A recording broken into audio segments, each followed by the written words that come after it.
For Queen and Colony, this worker's been off to new lands. It's certainly been a hot moment since I've been able to make a video. Life has been a bit of a roller coaster ride lately, but I'm getting through it, I'm still trying, and best believe I am still anting. For now, I'm here, let's just take a moment to appreciate the journey.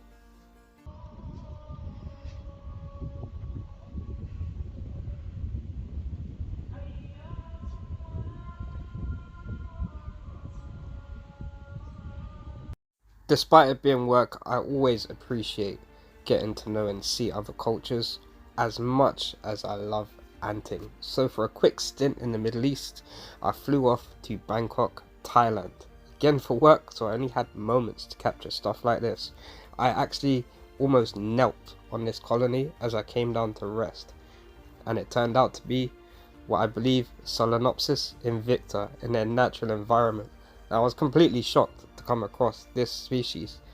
Luckily I didn't kneel on them, it would have been a bad day in Bangkok. And the reason I say it's invicta over geminata is I didn't see any super majors. Then I came across this species. Now I'm not going to pretend I knew what all the species were that I came across in Thailand. I only had fleeting moments to film them as I was going past different parts. It was all work and no play. So I really did appreciate literally the 30-second clips that I was able to take at each one, and it really intrigued me how they bind their trees, and almost at every tree I found a different colony, so I made sure to rest at each tree point just to be able to try and film a new species if I could find one. On this tree however, I'm pretty confident I've just found the dreaded ghost ant. Due to the coloration, size and the way the workers act, I'm pretty confident that's the identification of this species. Now it's hard to tell on the camera, but most of these have like a see-through body or are like sort of bright yellow or white, and then in certain light they get a bit darker. Everything I've seen about ghost ants, definitely them. This species however, I'm not quite sure, but I think it may be black crazy ants, aka Paratrechina longicornis. I hope I said that right. I always struggle with that one. It was quite cool to see that they had highways that were running underneath the bark as well. So I just lifted a piece up just to see if I could spot any coming out, but they started to swarm my finger as soon as I tried. So I decided I'll let them be since they're now pretty freaked out, and I noticed a few of the workers were carrying eggs too. Just to mention, the black crazy ants were actually sharing the same tree as the ghost ants, so I did wonder if there was going to be any conflict between them. The ghost ants were running up one side, the black crazy ants were running up the other side. So hey, who knows, there could have been a mini war going on, but they seem to be leaving each other alone.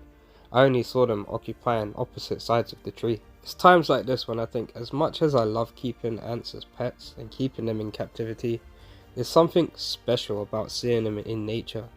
Seeing how they actually act day to day and watching the colonies maneuver around their environment. When I moved on to the next tree, I noticed for this colony it must have been moving day, as every worker that appeared was carrying an egg or larvae with it. It wasn't long before I realized there was also a predator that was waiting for them. I couldn't quite tell whether it was the predator or the hunted. It wasn't quite sure of the ants, and the ants weren't too sure of it. It looks like a jumping spider. I tried to get in as close as I could, but this jumping spider is pretty skittish, and it's incredibly aware of its surroundings. The slightest move and it would run away. At one point it actually disappeared to the other side of the log, and I was unable to continue filming it. This is probably the best shot I got. Now moving on to the final species that I came across. Pretty fast movers, roughly around the same size as Lasius niger. I'm not quite sure of the identification of this species, so if you think you have an idea, let me know in the comments. But they were absolutely swarming this tree, and it looked like they were moving either out of their nest down below or from the tree down below. I'm not quite sure, but they were certainly frantically searching. So for always, this is the Colonialist. I hope you've enjoyed the episode. Signing out.